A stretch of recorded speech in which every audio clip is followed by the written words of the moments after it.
आज हम लोग West Bengal board class 11 costing and taxation का यूनिट 2 का chapter number B preparation of cost sheet, जो कि बहुत इंपॉर्टेंट पार्ट है, उसको हम लोग कंप्लीट करने वाले हैं, स्टार्ट करने वाले हैं। कंप्लीट एक दिन में नहीं होगा, इससे पहले हम लोग क्लासिफिकेशन ऑफ कॉस्ट किए हैं ऑलरेडी। तो ये जो है प्रिपरेशन ऑफ कॉस्ट शीट, ये हम लोग के लिए बहुत इंपॉर्टेंट चैप्टर है। ये चैप्टर जो है बहुत इंपॉर्टेंट है, इससे एक फुल फ्लेजेड सम्स आएगा 10 मार्क्स का। समझ में आ रहा है? इससे पूरा फुल फ्लेजेड सम्स आएगा, तो इसको ध्यान से समझना है। 2-3 क्लास लगेगा ये कंप्लीट होने में, ठीक है? तो आराम से समझना है, कोई भी डाउट हो तो हमसे पूछना है। तो प्रिपरेशन ऑफ कॉस्ट शीट का मतलब क्या है? What is a cost sheet? A cost sheet is a statement which shows total cost divided into different heads। Cost sheet एक स्टेटमेंट है जो एक प्रोडक्ट या कमोडिटी को बनाने में जो टोटल कॉस्ट खर्च हो रहा है उसको शो करता है अंडर डिफरेंट हेड्स, अलग अलग हेड्स में। समझ में आ रहा है? तो कॉस्ट शीट क्या है? Cost sheet is a statement which shows the total cost divided into different heads. अब सर ये क्या क्या अलग अलग हेड्स है, कैसे ये बनेगा, बहुत सारा चीज़ है। तो हम ज़्यादा टाइम वेस्ट नहीं करके ना डायरेक्टली तुम लोग को फॉर्मेट बनाकर दिखाते हैं, ठीक है? कॉस्ट शीट का क्या फॉर्मेट रहेगा, कैसे ये बनेगा, इसको हम लोग बनाकर दिखाते हैं। फॉर्मेट बनाते रहेंगे, एक्सप्लेन करते रहेंगे, ठीक है? तो चलो कॉस्ट शीट का फॉर्मेट में आ जाते हैं।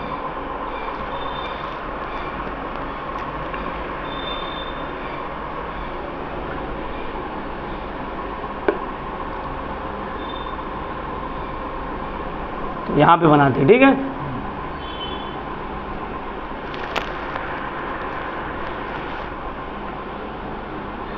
पहले जो भी नाम रहेगा उसको लिख दिया in the books of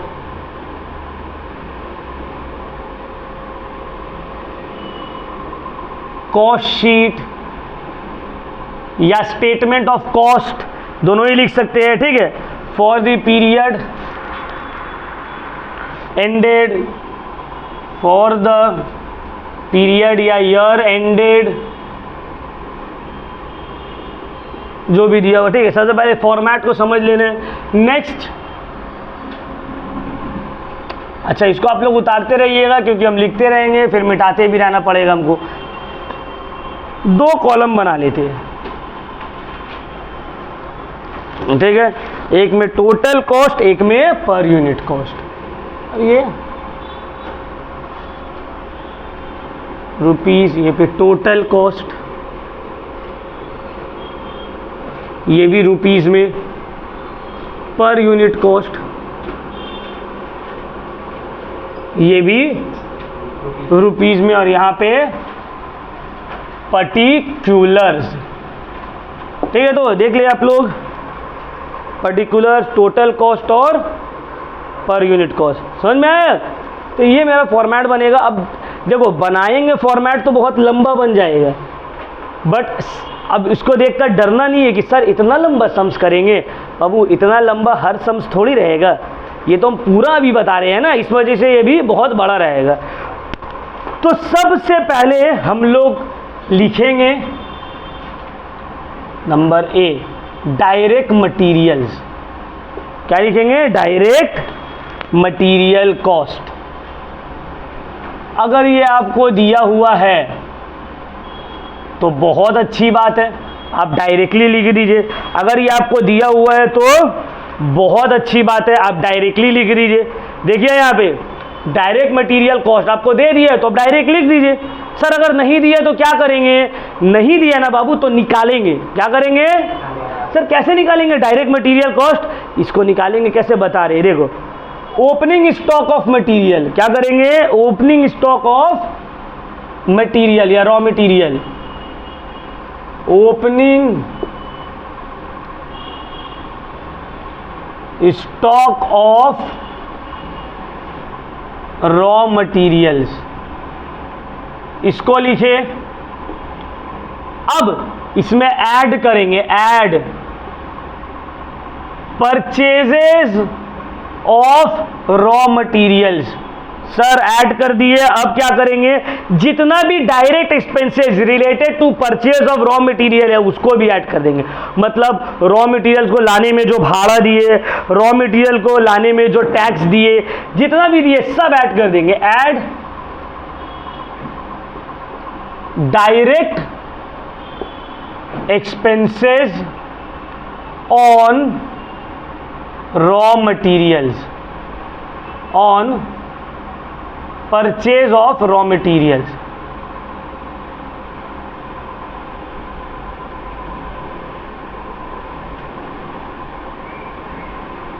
sir इसको भी ऐड कर दिए। अब क्या करेंगे, अब लेस करेंगे। क्या लेस करेंगे, less closing stock of raw materials. फिर लेस करेंगे returns raw materials return to supplier, return to supplier. Next और क्या लेस करेंगे sir, abnormal loss of raw material,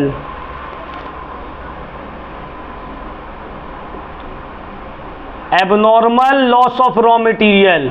abnormal loss of raw material का मतलब है रॉ मटेरियल चोरी हो गया, रॉ मटेरियल में आग लग गया, रॉ मटेरियल गाड़ी में लाने में टूट गया, ये सब को लेस करेंगे।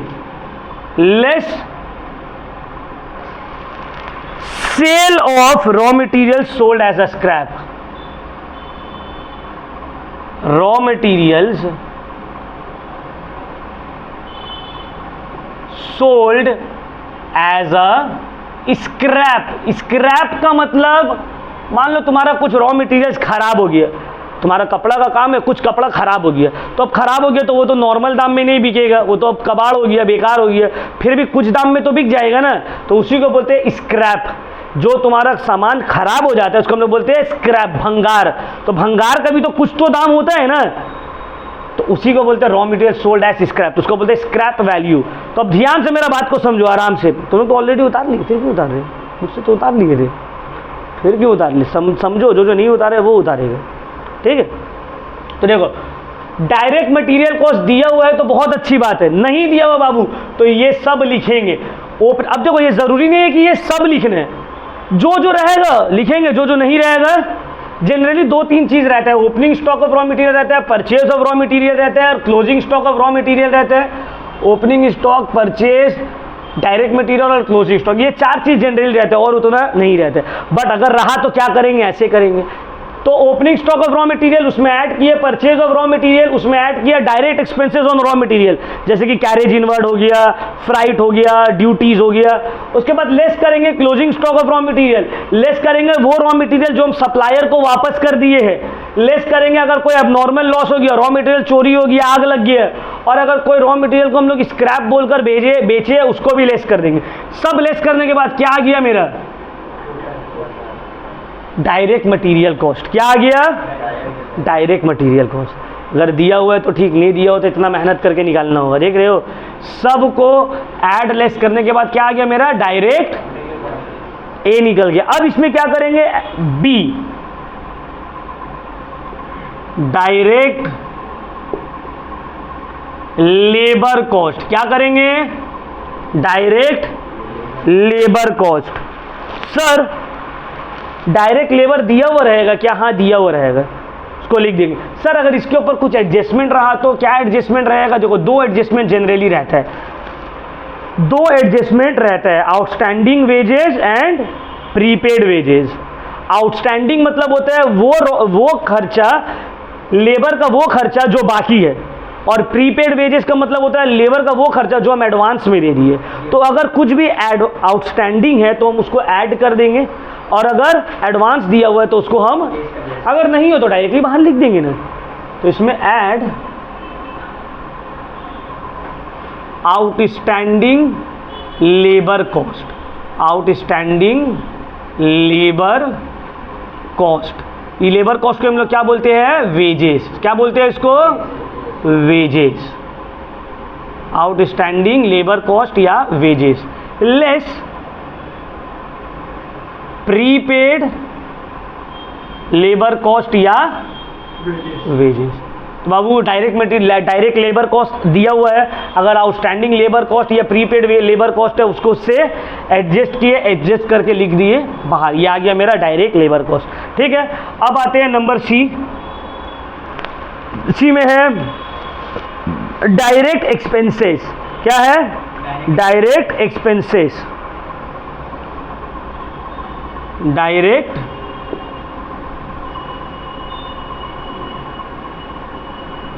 एक्सपेंसेस, इसको हम लोग क्या बोलते हैं? डायरेक्ट ओवरहेड भी बोलते हैं। क्या बोलते हैं? डायरेक्ट ओवरहेड एक्सपेंसेस या ओवरहेड। सर इसमें भी आउटस्टैंडिंग और प्रीपेड हो सकता है क्या? हाँ बाबू हो सकता है, इसमें भी हो सकता है। तो क्या करेंगे? वही करेंगे जो इससे पहले वाले के साथ किए थे, add outstanding direct expense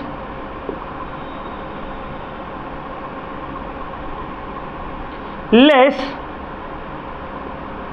prepaid direct expense, plus minus करके आ गया मेरा ये भी। क्लियर हुआ पॉइंट? तो मेरा आ गया direct material A, direct labour B और डायरेक्ट एक्सपेंस सी। अब मेरा निकलेगा, बहुत इंपॉर्टेंट है, prime cost.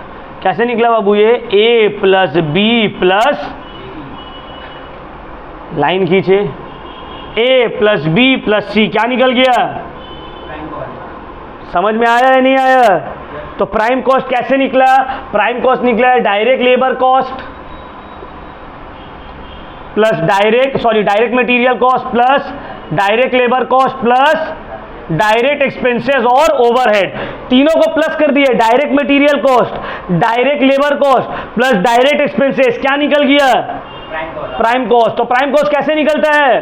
Direct labour cost, direct material plus direct expense. अब डायरेक्ट मटेरियल कैसे निकलता है बता दिए, डायरेक्ट लेबर का बता दिया और डायरेक्ट एक्सपेंसेस का भी। सर अगर तीनों, कभी कभी क्या होता है तीनों तुमको दे देते हैं, तीनों दे दिए, बस तीनों को लेके फट से ऐड किया, यहीं पे लेबर कॉस्ट प्राइम कॉस्ट निकल गया। क्लियर हुआ पॉइंट? ये सबसे इंपॉर्टेंट पार्ट है, यहां तक सम्स रॉन्ग नहीं होना चाहिए बाबू। समझ में आ रहा है? बहुत सारे टाइम क्वेश्चन में तुमको सिर्फ प्राइम कॉस्ट तक ही बनानी बोलते हैं। तो यहां हो गया, डी निकाल दिए, कहां तक निकाले? प्राइम कॉस्ट तक। तो इसको कॉपी हो गया, सबका हो गया। चलो अब मिटाकर इससे आगे करते हैं हम, ठीक है? तो प्राइम कॉस्ट तक हम लोग निकाल लिए हैं। तो जब हम लोग प्राइम कॉस्ट तक निकाल लिए, अब प्राइम कॉस्ट में ऐड करेंगे हम लोग फैक्ट्री ओवरहेड या वर्क ओवरहेड। प्राइम कॉस्ट में क्या ऐड करेंगे? Factory slash work overhead. मतलब फैक्ट्री का जो भी खर्चा है, factory rent, factory electricity bill, depreciation of factory equipment, factory का जो भी खर्चा है उसको बोलते हैं फैक्ट्री ओवरहेड या वर्क ओवरहेड। वो सब को लिखेंगे। उसके बाद ऐड ई लिखते हैं, ठीक है? ऐड ओपनिंग WIP मतलब वर्क इन प्रोग्रेस, WIP मतलब ओपनिंग स्टॉक ऑफ, WIP मतलब opening stock of work in progress. मतलब वर्क इन प्रोग्रेस का मतलब क्या होता है? वो सामान जो भी अधूरा है, जैसे कि तुम फॉर एग्जांपल जैकेट तैयार कर रहे हो, अब कटिंग हो गई लेकिन पूरा बना नहीं, तो अभी वर्क इन प्रोग्रेस, काम उसमें चल रहा है। तो काम जो चल रहा था स्टार्टिंग में कितना चल रहा था उसको बोलते हैं opening stock of WIP, less closing stock of WIP। And में WIP कितना था, स्टार्टिंग में कितना था और एंड में कितना था। तो फैक्ट्री ओवरहेड आ गया, ऐड माइनस करने के बाद बाहर गया। तो देखो जब प्राइम कॉस्ट से फैक्ट्री ओवरहेड को ऐड करेंगे तो आ जाएगा मेरा, क्या आ जाएगा? प्राइम कॉस्ट से जब फैक्ट्री ओवरहेड और या फिर वर्क ओवरहेड को ऐड करेंगे तो आ जाएगा मेरा वर्क कॉस्ट। क्या आ जाएगा? वर्क या फिर फैक्ट्री कॉस्ट। कैसे निकला बाबू ये? D प्लस ई। कैसे निकला? D प्लस ई। इसको इससे प्लस किए, आ गया मेरा। क्लियर? चलो अब इसमें ऑफिस एंड एडमिनिस्ट्रेशन ओवरहेड क्या ऐड करेंगे? ऑफिस एंड एडमिनिस्ट्रेशन ओवरहेड, मतलब ऑफिस का जो खर्चा है, ऑफिस को या मैनेज करने का जो खर्चा है, वो सबको बोलते हैं office and administration overhead. Office का रेंट हो गया, ऑफिस का इलेक्ट्रिक बिल हो गया, ऑफिस का मैनेजर का सैलरी हो गया। क्लियर हो रहा है पॉइंट मेरा? ये सब को लिखिए। इसमें कुछ एडजस्टमेंट होगा, हाँ हो सकता है, अगर दिया हुआ रहा तो, नहीं हुआ तो डायरेक्टली लिख देंगे। तो अब देखो GH, जिसको हम लोग बोलते हैं कॉस्ट ऑफ प्रोडक्शन। क्या बोलते हैं? ये कॉस्ट ऑफ प्रोडक्शन कैसे निकला? ये निकला है F प्लस G, मतलब वर्क कॉस्ट से ऑफिस एंड एडमिनिस्ट्रेटिव ओवरहेड को ऐड कर दिया, मेरा निकल गया कॉस्ट ऑफ प्रोडक्शन। समझ में आया? अब कॉस्ट ऑफ प्रोडक्शन में हम ऐड करेंगे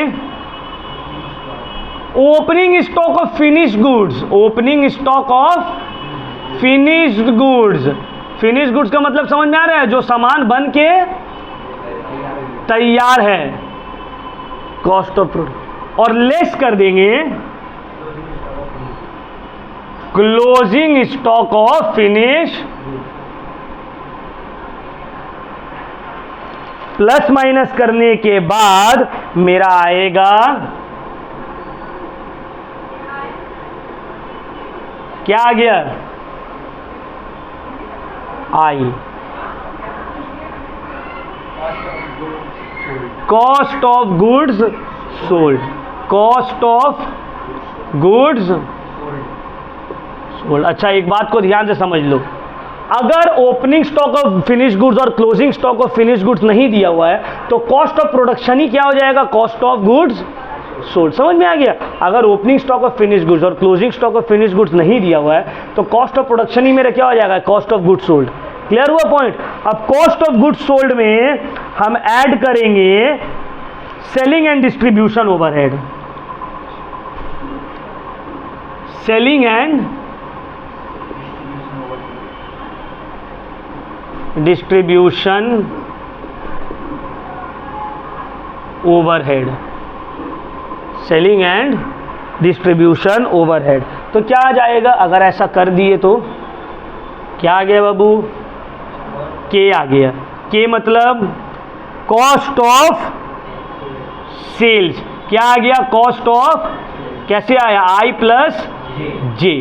कैसे आया? आई प्लस, समझ में आए? तो कॉस्ट ऑफ प्रोडक्शन था, add opening stock of finish goods less closing stock of finish goods, आ गया कॉस्ट ऑफ गुड्स सोल्ड। अब इसमें सेलिंग एंड डिस्ट्रीब्यूशन ओवरहेड, मतलब सेलिंग एंड डिस्ट्रीब्यूशन एक्सपेंस, बेचने में जो खर्च हो रहा है, एडवर्टीजमेंट में सेल्समैन सैलरी दे रहे, ड्राइवर का सैलरी दे रहे, डिस्ट्रीब्यूशन में वेयर हाउस का रेंट दे रहे, गोडाउन का रेंट दे रहे, ये सब आ जाएगा सेलिंग एंड डिस्ट्रीब्यूशन ओवरहेड में। इसको ऐड कर दिया कॉस्ट ऑफ गुड्स सोल्ड में, आ गया मेरा cost of sales. Cost of sales में तुमको सिर्फ ऐड करना है प्रॉफिट। क्या ऐड करना है? प्रॉफिट। तो आ गया तुम्हारा फाइनल आंसर KL। उसको बोलते हैं सेल्स। क्या बोलते हैं? सेल्स। बहुत सारे टाइम ना सेल्स दे देगा और कॉस्ट ऑफ सेल्स दे देगा, प्रॉफिट तुमको निकालना पड़ेगा। तो देखो कॉस्ट ऑफ सेल्स में प्रॉफिट ऐड किए तो सेल्स आया, तो सेल्स से कॉस्ट ऑफ सेल्स माइनस कर दोगे तो प्रॉफिट आ जाएगा। जब सम्स करेंगे तो क्लियर हो जाएगा। ठीक है, ये है मेरा फुल फ्लेजेड फॉर्मेट। किसका फॉर्मेट? कॉस्ट शीट का। कॉस्ट शीट में इतना ही चीज मिनिमम आएगा। सर आप वो पर यूनिट वाला में तो कुछ किए ही नहीं बाबू। पर यूनिट कैसे निकलेगा? जब हमको पता चलेगा कितना यूनिट है तब ना। जैसे कि मान लो टोटल प्राइम कॉस्ट आया है 10,000 और हम 1,000 यूनिट बना रहे हैं, तो पर यूनिट कितना होगा? 10,000 डिवाइडेड बाई 1,000, 10 रुपया आ गया। तो जब हमको टोटल यूनिट पता रहेगा तब ना हम पर यूनिट कॉस्ट निकालेंगे। समझ में आया बात? होपफुली यहाँ तक आप लोगों को समझ में आ गया होगा। इसको कॉपी करिए, कुछ थ्योरी सिर्फ बताना है, ठीक है। चलो वीडियो को पॉज कर दो, पॉज करके उसको नीचे। तो ये जो था अभी जो हम बताए, ये हम लोग का कॉस्ट शीट का क्या था, एक फॉर्मेट था। अब जरूरी नहीं है सर कि इतना बड़ा सब सम्स में बनेगा, नहीं, इतना बड़ा हर सम्स में नहीं बनेगा। समझ में आ रहा है बात? अच्छा, कुछ और पॉइंट्स है जो हम लोग जब सम्स करेंगे तो आप लोगों को क्लियर हो जाएगा। कौन सा ऐसा पॉइंट्स है जो सम्स करेंगे समझ में आ जाएगा? जब सम्स करेंगे तो ही पता चलेगा, अभी थोड़ी चलेगा पता। फॉर्मेट में किसी को कोई डाउट? प्रॉब्लम ये होगा, वो जो क्लोजिंग स्टॉक हम लोग निकाले थे याद है, फिर देखो अभी भी लिखा होगा opening stock of finish goods, closing stock of finish goods. ये क्लोजिंग स्टॉक निकलेगा कैसे? समझ में आ रहा है बात? Opening stock of finish goods, closing stock of finish goods किए हैं ना बाबू हम लोग। तो ये closing stock of finish goods कैसे करके निकलेगा? ये देखो, closing stock of finish goods कैसे करके निकलेगा? इसका एक अलग कैलकुलेशन है। इसका क्या है? एक अलग कैलकुलेशन है। क्लोजिंग स्टॉक को आइडेंटिफाई या फाइंड आउट करने का 4 प्रोसेस है, 4 मेथड है। एक है फीफो, एक है लीफो, एक है वेटेड एवरेज, एक है सिंपल एवरेज। फीफो में तुम ये मानते हो जो सामान फर्स्ट इन फर्स्ट आउट, जो पहले आया उसको पहले भेज दिए। समझ में आया? लीफो में उल्टा, लास्ट इन फर्स्ट आउट, जो लास्ट में आया उसको पहले बेचे। सिंपल एवरेज में दोनों का एवरेज ले लेते हैं, पुराना और नया माल जो है दोनों का एवरेज लेकर बेच दिए, ठीक है ना। तो जब सम्स करेंगे ना तो और क्लियर होगा, इसको थोड़ा और बेटर वे में बोलकर समझ में नहीं आएगा उतना। जब सम्स करेंगे तो और ज़्यादा वे में क्लियर हो जाएगा क्लोजिंग स्टॉक को कैसे हम वैल्यू करें।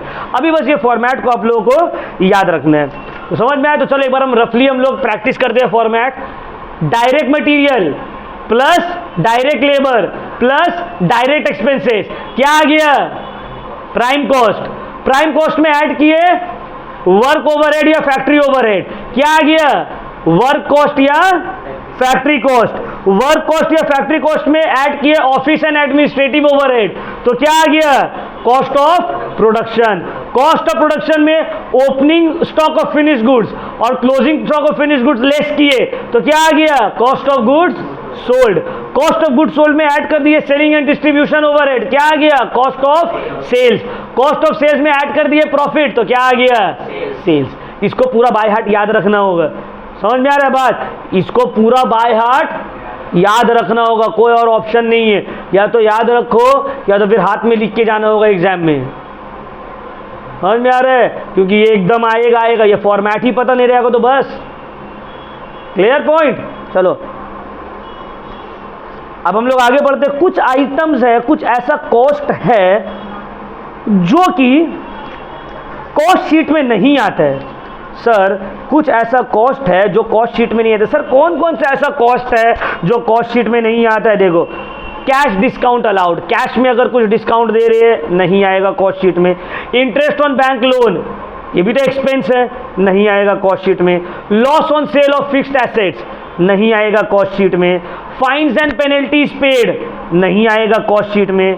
प्रिलिमिनरी एक्सपेंसेस, प्रिलिमिनरी एक्सपेंसेस का मतलब होता है जब तुम कंपनी स्टार्ट करते हो ना तो उस वक्त तुमको कुछ खर्च करना पड़ता है रजिस्ट्रेशन में, ब्लूप्रिंट बनाने में, वो सबको बोलते हैं प्रिलिमिनरी एक्सपेंस। बिजनेस को स्टार्ट करने से पहले का खर्चा, वो भी कॉस्ट शीट में नहीं आएगा। इनकम टैक्स जो दे रहे हो वो भी कॉस्ट शीट में नहीं आएगा। डोनेशंस दे रहे हो कॉस्ट शीट में नहीं आएगा। ये सब एक्सपेंसेस है जो कॉस्ट शीट में। उसी तरह कुछ इनकम भी है जो कॉस्ट शीट में नहीं आएगा। क्या है sir? Interest received on investment नहीं आएगा। Profit on sale of fixed assets नहीं आएगा। रेंट रिसीव हो रहा है नहीं आएगा। डिस्काउंट या कमीशन रिसीव्ड नहीं आएगा। डिविडेंड रिसीव्ड ऑन इन्वेस्टमेंट नहीं आएगा। ब्रोकरी रिसीव्ड, ये सब कॉस्ट शीट में नहीं आएगा। तो ये कुछ एक्सपेंसेस था जो कॉस्ट शीट में नहीं आएगा, ये कुछ इनकम था जो कॉस्ट शीट में नहीं आएगा। Clear point? कोई डाउट? चलो फिर से एक बार रिवीजन, एकदम याद करके घर में जाना है। Direct material plus direct labour plus direct expense, क्या आ गया? Prime cost. प्राइम कॉस्ट में ऐड कर दिए फैक्ट्री ओवरहेड या फैक्ट्री कॉस्ट, क्या आ गया?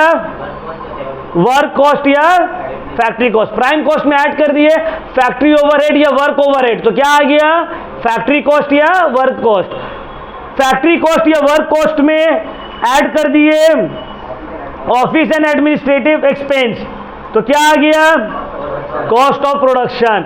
कॉस्ट ऑफ प्रोडक्शन में ऐड कर दिए opening stock of finish goods, less कर दिए closing stock of finish goods, क्या आ गया? Cost of goods sold. Cost of goods sold में ऐड कर दिए सेलिंग एंड डिस्ट्रीब्यूशन ओवरहेड, क्या आ गया? कॉस्ट ऑफ आ गया कॉस्ट ऑफ सेल्स। इसमें ऐड कर दिए प्रॉफिट, तो क्या आ गया? सेल्स। क्लियर? अब देखो किसमें कौन सा देखो, प्राइम कॉस्ट को तो एकदम डिटेल में हम समझा दिए। फैक्ट्री कॉस्ट या वर्क कॉस्ट किसको बोलते हैं? जो फैक्ट्री का खर्च है, जो फैक्ट्री का एक्सपेंस है, उसको किसमें आएगा? फैक्ट्री ओवरहेड में। जैसे कि मशीनरी के ऊपर डिप्रिसिएशन, ऑयल्स एंड ग्रीस, ये सब मशीन में यूज होता है, फैक्ट्री का एक्सपेंस है। फैक्ट्री का अगर सुपरवाइजर है उसका सैलरी, फैक्ट्री का रेंट, फैक्ट्री का इलेक्ट्रिसिटी बिल, ये सब क्या है? फैक्ट्री का खर्च है। ऑफिस एंड एडमिनिस्ट्रेटिव ओवरहेड में क्या क्या आएगा सर? ऑफिस का खर्चा, ऑफिस का रेंट, ऑफिस का इलेक्ट्रिसिटी बिल, स्टेशनरी का खर्चा, ऑफिस में फर्नीचर है उसका डिप्रिसिएशन, ये सब ऑफिस एंड एडमिनिस्ट्रेशन हेड के अंदर में आएगा। समझ में आ रहा है बाबू? Selling and distribution overhead, selling और डिस्ट्रीब्यूशन का जो खर्चा है, एडवर्टीजमेंट का खर्चा, सेल्समैन का सैलरी, शोरूम का रेंट, ये सब कहाँ आएगा? सेलिंग एंड डिस्ट्रीब्यूशन ओवरहेड में आएगा। समझ, जब करेंगे ना तो करते करते या तो लिख लो कहीं पे कि हाँ ये इसमें आएगा, तो कितना लिखोगे? या फिर जब सम्स करते रहेंगे तो ऑटोमेटिकली समझ में आएगा हाँ ये फैक्ट्री का है, ये ऑफिस का है, ये सेलिंग एंड डिस्ट्रीब्यूशन का है। ठीक है, कोई डाउट? कुछ पूछना है आप लोगों को? तो यहाँ पे हम लोग आज का क्लास खत्म करते हैं। आज हम लोग का फर्स्ट क्लास था। नेक्स्ट क्लास से अभी हम लोग जो भी हम तुम लोग को बताए इसके ऊपर करेंगे सम्स। तो नेक्स्ट क्लास के लिए अच्छे से प्रिपेयर होके आना है, पूरा फॉर्मेट को अच्छे से याद कर लेना है, समझ के आना है, और नेक्स्ट क्लास से हम लोग डायरेक्टली स्टार्ट करेंगे सम्स। ठीक है, चलो।